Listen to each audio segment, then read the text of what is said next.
Со лесен и сигурен чекор до имунитет на COVID. Ова е идентична слика на влезот на вакциналните пунктови во 12 градови низ државата. Решени дека ќе ја примат вакцината на AstraZeneca, пензионерите имаат само една обврска пред да бидат боцнати во рамото, да ја пополнат и потпишат задолжителната писмена согласност. Не сите се во состојба тоа да го направат самите, па екипите на Црвен крст со првото пенкало при ракот веднаш се наоѓаат да помогнат.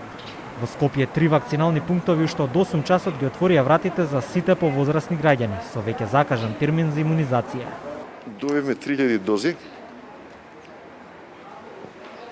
По мој термин, значи колку се закажани, толку ќе бидат колку има на списокот. Сите ќе бидат извакцинирани, бидејќи работиме денеска во исто така во 2 смени. Малку ни се поклопува ова вакцина и ревакцина, али веќе тргна работата, добро тргна возот. Повозрастните, но најпрви на списокот за вакцинирање, уште од рано утрово се наредија пред вакциналните пунктови да не го пропуштат терминот. Да не се плашат од вакцината. Се мислам дека тоа ќе биде многу полезно за сите. Ако сме ние во години, ама сакаме да живееме, секој сака да живее.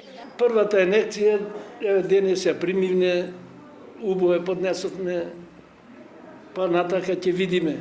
79 години. Малце организмот нормално слабее и вамо тамо. Поради тие околности се вакцинирам. Задоволни ли сте од услугата? Задоволен сум што нема проблем. На списокот ме нема, ја ќе чекам за пола час, за сат, не пола сат и сат ќе чекам, ама ме нема на списокот. Ме нема на список.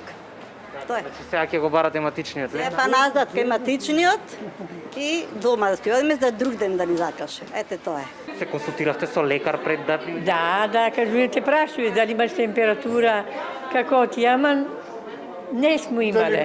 Мама, ми смо прелегали тоа. У август месец. У јули. Август. И сега за да не прележете пак? Пак. И затоа смо дошли. Во вакциналниот пункт, освен консултација за претходната здравствена состојба на луѓето, дојдени за вакцин, стручените лица ги информираат и за можните несакани ефекти. Медицинскиот персонал овде во пунктот за вакцинација вели дека реакции после вакцината се веројатни, но дека тоа не е ништо страшно.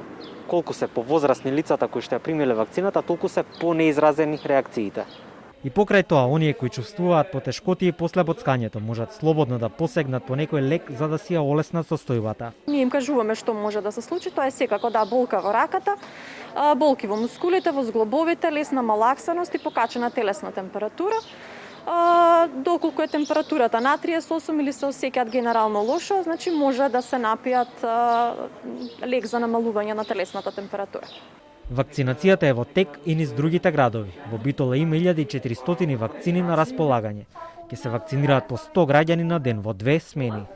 Таму веќе се исполнети сите термини за вакцинација до крајот на оваа недела, а веќе се пополнуваат и за следната недела. Вакцинацијата со AstraZeneca започна и во Тетово, местото кое е едно од најпогодените во кризата со вирусот.